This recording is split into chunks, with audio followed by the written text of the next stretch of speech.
BJP নেতৃত্বাধীন চৰকাৰখনে কোচ ৰাজবংশীসকলক জনজাতিকৰণৰ মৰ্যাদা প্ৰদান কৰি বুলি ইতিমধ্যে প্ৰতিশ্ৰুতি প্ৰদান কৰিছিল, কিন্তু শেহতীয়াভাৱে মন্ত্ৰী গোটৰ যি প্ৰতিবেদনখন এতিয়ালৈকে কেন্দ্ৰলৈ প্ৰেৰণ কৰা নাই, যাৰ কাৰণে জনজাতিকৰণৰ ক্ষেত্ৰত আমি কোচ ৰাজবংশীসকলক প্ৰতাৰণা কৰা হৈছে। গতিকে আমি সদৌ কোচ ৰাজবংশী ছাত্ৰ সন্থাৰ তৰফৰ পৰা আৰু সদনত ৰণোজ পেগুৱে জুৱেল ওৰামৰ মন্তব্যৰ সঁহাৰি জনাই তেখেতে ৰণোজ পেগুৱে যি মন্তব্য কৰিছে অতি ফুটুৰজনক, এইটো লজ্জাজনক। গতিকে আমি ৰণোজ পেগুৰ এই ভাষ্যক আমি সদৌ কোচ ৰাজবংশী ছাত্ৰ সন্থাই তীব্ৰভাৱে গৰিহণা জনাইছোঁ। লগতে সদৌ কোচ ৰাজবংশী ছাত্ৰ সন্থাৰ তৰফৰ পৰা অসম চৰকাৰক সকিয়নি দিব বিচাৰিছোঁ, লগতে কেন্দ্ৰীয় চৰকাৰক সকিয়নি দিব বিচাৰিছোঁ যে মিছা প্ৰতিশ্ৰুতিৰে আশ্বাসিত কৰি কোচ ৰাজবংশীসকলক এটা আবদ্ধ কৰি ৰখা হৈছে মিছা প্ৰলোভনৰ পিঞ্জৰাত। এই প্ৰলোভনৰ পিঞ্জৰাত আবদ্ধ কৰি ৰখা কোচ ৰাজবংশীসকলে কেনেবাকৈ যদি ধৈৰ্যৰ বান্ধ ছিঙি পিঞ্জৰাৰ পৰা ওলাই আহি ৰাজপথলৈ ওলাই আহিব লগা হয়, তেতিয়াহ'লে নিশ্চিতভাৱে এই বিজেপি চৰকাৰখনৰ তথৈবচ অৱস্থা হ'ব। আমি সদৌ কোচ ৰাজবংশী সন্থাৰ পৰা অসম চৰকাৰ তথা ভাৰত চৰকাৰক সকিয়নি প্ৰদান কৰিব বিচাৰিছোঁ। অনতিবিলম্বে কোচ ৰাজবংশীসকলক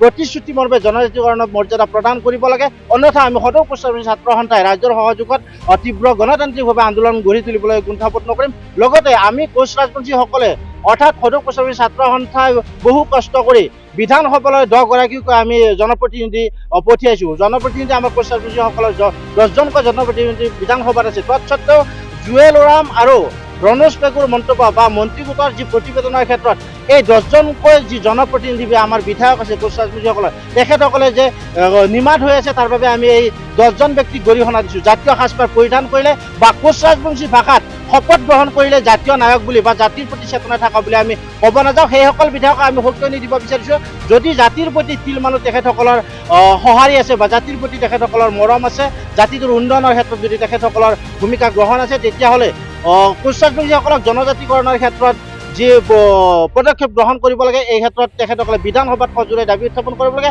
আনকি একত্ৰিতভাৱে এই 10জন বিধায়কে সদনত বা সদনৰ বাহিৰত একত্ৰিত হৈ সংগ্ৰাম কৰিব লাগে, প্ৰতিবাদ কৰিব লাগে যে কোচ ৰাজবংশীসকলক অনতিপলমে জনজাতি প্ৰদান কৰিব লাগে, অন্যথা আমি এই 10জন বিধায়ককো জাতিদ্ৰোহী আখ্যা দিবলৈ কুণ্ঠাবোধ নকৰিম। কাৰণ জাতিৰ কান্ধত উঠি তেওঁলোকে বিধায়ক হ'বলৈ পাইছে, জাতিৰ যি চেতনা, জাতিৰ প্ৰতি জাগ্ৰত হৈ জাতিৰ কাম কৰিম বুলি তেখেতসকলে শপত পাঠ কৰিছিল বা শপত লৈছিল। সেইবাবে কোচ ৰাজবংশীসকলে তেখেতক বহু ভোটত জয়ী কৰা বিধানসভালৈ নিৰ্বাচন কৰিছে। গতিকে তাৰ পিছত কিন্তু তেখেতসকলে চাবি দিয়া পুতলাত পৰিণত হৈছে, কাৰোবাৰ ৰিম'ট কণ্ট্ৰল হৈ বিধানসভাত বহি থাকে। গতিকে আমি এই 10জন বিধায়কক আমি সকিয়নি দিব বিচাৰিছোঁ যে জাতীয় সাজপাৰ পৰিধান কৰি গ'লে বা নিজৰ ভাষাত শপত পাঠ কৰিলেই জাতিৰ নায়ক হ'ব নোৱাৰে, তেখেতসকলৰ জাতি আৰু বদন আখ্যা দিবলৈ আমি কুণ্ঠাবোধ নকৰিম, যদিহে পৰৱৰ্তী সময়ত কোচ ৰাজবংশীসকলক জনজাতিকৰণৰ ক্ষেত্ৰত তেখেতসকলে প্ৰতিবাদ সাব্যস্ত নকৰে।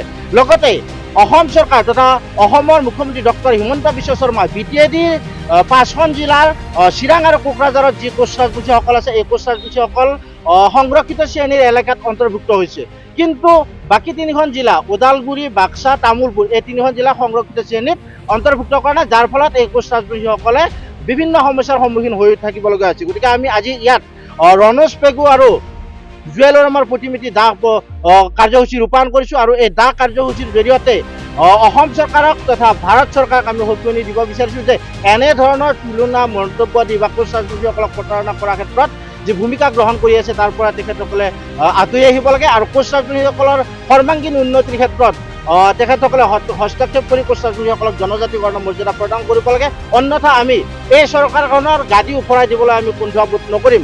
লগতে আমাৰ যি 3খন জিলা আছে BTADত, এই BTAD 3খন জিলাৰ কোচ ৰাজবংশীসকলকো সংৰক্ষিত শ্ৰেণীৰ অন্তৰ্ভুক্ত কৰিবলৈ আমি দাবী উত্থাপন কৰিছোঁ। বাৰে বাৰে ডক্টৰ হিমন্ত বিশ্ব শৰ্মাই আমাক প্ৰতিশ্ৰুতি দি আহিছে যে BTCত বাস কৰা এই 3খন জিলাকো তেখেতসকলে সংৰক্ষিত শ্ৰেণীৰ অন্তৰ্ভুক্ত কৰিব, কিন্তু তেখেতৰ আশ্বাসত আশ্বাসিত হৈ আমি কোচ ৰাজবংশীসকল সংৰক্ষণ হ'ব পৰা নাই, গতিকে বা আমি লাভৱান হ'ব পৰা নাই। গতিকে আমি পুনৰবাৰ দাবী উত্থাপন কৰিছোঁ, এই 3খন জিলাৰ কোচ ৰাজবংশীসকলক সংৰক্ষিত শ্ৰেণীৰ অন্তৰ্ভুক্ত কৰিব লাগে। লগতে সদৌ কোচ ৰাজবংশী ছাত্ৰ সন্থাৰ তৰফৰ আমি দাবী উত্থাপন কৰিছোঁ, অনতি বিলম্বে কোচ ৰাজবংশীসকলক জনজাতিকৰণৰ মৰ্যাদা প্ৰদান কৰিব লাগে। যিটো নিৰ্বাচনত পূৰ্বে কোচ ৰাজবংশীসকলক প্ৰতিশ্ৰুতি দি আহিছিল, কিন্তু এতিয়াও কিন্তু মানে জনজাতিকৰণ হোৱা নাই, কিহৰ কাৰণে হোৱা নাই বুলি ভাবে?